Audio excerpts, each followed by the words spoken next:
The sound of rain tapping softly against the window had always soothed me. It reminded me of childhood, of quiet nights when the world felt safe. But that evening, as I sat in the dim light of my living room, the rain only deepened the ache in my heart. My name is Lydia, and for 15 years, I gave everything I had, my youth, my dreams, my heart, to raise my sister's children. And in the end, they turned against me. I remember the day my sister died like it happened yesterday. Maria was only 32, full of laughter, full of life. She had 2 children, Ella, who was 8, and Sam, who was 5. Her husband, Mark, had died 2 years earlier in a car accident, leaving her to raise them alone. When cancer came for her, it came fast and merciless. In the hospital room, as her hands trembled in mine, she looked at me with tears swimming in her eyes. "Promise me you'll take care of them, Lydia," she whispered. "Promise me they won't forget who they are." I held her hand tighter. "You have my word." She smiled weakly. "You always were the strong one." When she took her last breath, I felt something inside me break. I wasn't just losing my sister, I was gaining a responsibility I wasn't prepared for. I was 27, single, and working as a nurse. I didn't have children of my own, but I loved Ella and Sam like they were mine. So I brought them home. At first, everything was chaos. They cried for their mother at night. Ella refused to eat, and Sam clung to my clothes, terrified I'd leave him too. I didn't know how to be both aunt and mother, but I learned. I learned to braid Ella's hair before school. I learned to read bedtime stories until Sam fell asleep with his small fingers wrapped around mine. I learned to cook, to budget, to stretch every paycheck to make sure they never felt they lacked anything. I didn't date much. Not because I didn't want to, but because the children came first. Whenever a man showed interest, I would think about them, how they'd look at me, how they'd feel if someone new came into our lives. So I chose them every time. Years passed, and the pain of Maria's loss became a quiet ache that never really left. Ella grew into a beautiful, smart young woman. Sam became thoughtful and kind, though he had his mischievous moments. We were happy, our own little family.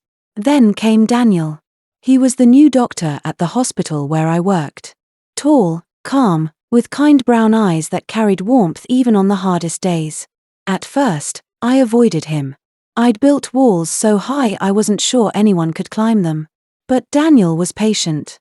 He started small, sharing coffee during night shifts, helping with heavy files, offering rides home when it rained. "You take care of everyone else," he once said softly, "but who takes care of you?" I smiled faintly. "I manage." He looked at me for a long time. "Maybe you shouldn't have to." I didn't realize how much I'd missed companionship until then. Slowly, I let him in. He met Ella and Sam one Sunday afternoon, bringing a basket of strawberries because I'd once mentioned they were Ella's favorite. Sam adored him instantly. Ella, being a teenager, was distant but polite. Over the months, Daniel became a part of our lives. He helped Sam with homework, joked with Ella, and filled the house with laughter I hadn't heard in years. I started to believe that maybe, after all the heartbreak, happiness was possible again. When he proposed to me 2 years later, I said yes with tears in my eyes. I was 34, finally ready to live for myself a little, to be loved again. But love, I would learn, can make people cruel. Ella was 16 when I married Daniel. She didn't say much during the wedding, just watched with a cold expression I tried to ignore. I thought she was struggling with change, that she missed her mother, that time would heal it. Sam, on the other hand, was thrilled. He'd started calling Daniel Uncle Dan, and it melted my heart every time. Life was good for a while. Daniel was everything a woman could ask for: loving, gentle, patient. But as Ella grew older, she changed. She became withdrawn, moody, distant. I tried to reach her, to understand, but she would shut me out. One evening, I found her crying in her room. When I asked what was wrong, she snapped, "You wouldn't understand." "Try me," I said softly. Her eyes flashed. "You replaced my mother." The words cut deeper than a knife. "Ella, I could never replace Maria. She was my sister. I love you because of her." She turned away. "Then why did you marry him? You were supposed to be there for us." I stood there, speechless. I had given up so much for them, my youth, my freedom, my dreams, and now, I was being accused of betrayal. From that day, things only got worse. Ella started lying about where she went, staying out late, skipping school. I tried to discipline her, but every attempt drove her further away. Sam began to change too, following her lead. He'd talk back, roll his eyes, and once, when I grounded Ella, he shouted, "You're not our real mom." That night, I cried in Daniel's arms. "Maybe I failed them," I whispered. He stroked my hair. "No, Lydia. You did more for them than anyone else ever would. They're just confused. Give them time." But time didn't heal. It hardened. When Ella turned 18, she moved out to live with her boyfriend, a man 10 years older than her. I tried to stop her, begged her to stay, but she looked me in the eye and said, "You don't get to control me anymore. You're not my mother." She left that night. Sam stayed, but he wasn't the same. He blamed me for the tension, for Ella's rebellion. "If you hadn't tried to be mom," he said once, "she wouldn't have hated you." I was stunned. I wasn't trying to be your mom, Sam. I was trying to be there when no one else was. He walked away without answering. The house that had once been full of laughter became cold. Daniel did his best to comfort me, but I could see the strain in his eyes. He loved me, but he was growing tired of the constant conflict. One evening, after another argument with Sam, he said quietly, "Maybe they need distance, Lydia. Maybe we all do." His words broke me, but I knew he was right. So I let Sam move in with a friend from college, hoping space would bring peace. Instead, it brought silence. Months passed with no calls, no visits. I'd send messages, "I love you, I miss you, I'm here if you need me," but they rarely replied.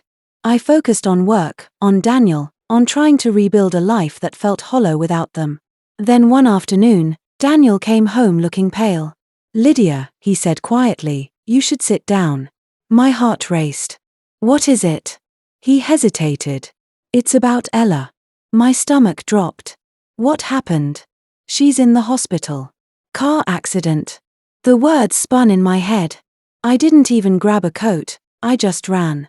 When I saw her lying there, bruised and broken, my heart shattered. She opened her eyes when she heard my voice. "Aunt Lydia," she whispered weakly. I grabbed her hand, tears blurring my vision. "I'm here, sweetheart. I'm here." She looked at me for a long moment. "I thought you'd hate me." "Hate you?" My voice cracked. "Ella, I could never hate you.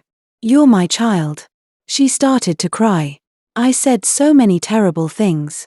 I didn't mean them. I missed Mom. I didn't know how to stop hurting." I pressed her hand to my lips. "I know, baby. I know." That night, I stayed by her side, holding her hand until dawn.